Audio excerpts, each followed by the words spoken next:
Três em um. Moção, pra que time você torce? Eu torço porque tiver ganhando. Eu quero é comemorar. Qual é a sua profissão, Moção?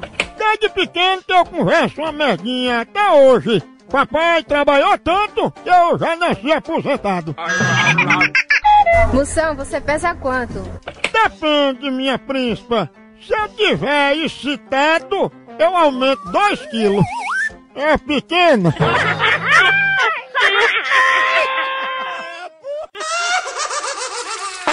Pegadinha do Moção. Eu quero ver o pipoco. Exatamente, doutor. Vou te dar uma popa mesmo daquele jeito.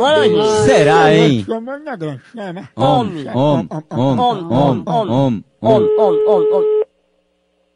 Alô? Ô Maurinho, Quem tá falando? eu tô ligando pro senhor. O senhor pediu pra mãe do menino vir pegar ele aqui, que ele caiu. Quem é a mãe do menino? Ele quebrou a unha aqui, tá saindo sangue. E eu disse que conhecia o senhor, que ele disse que ligasse pra Maurinho. Mas eu preciso saber quem é pra poder avisar, né? Mas o senhor quer saber o que? O nome da mãe dele é... É. Maurinho, você é vizinho dele, é? Eu não sei quem é ele, meu filho. Ele caiu aqui, quebrou a unha, eu não posso ver nem sangue. Eu vou ver se eu encontro quem é. Eu não sei quem é essa mulher.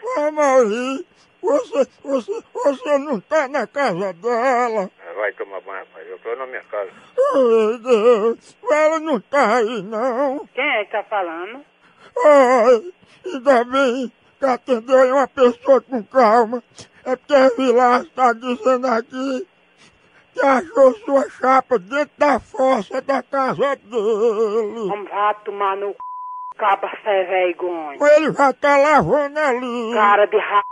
Como é que você liga pra aqui faltando com respeito, seu cachorro? Ele disse que sua chapa tava mordendo uma fezes. Se f... cara de p...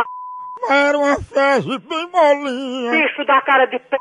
do cão infeliz, amaldiçoado, vá pro inferno, Satanás! É cachorro e ela preta.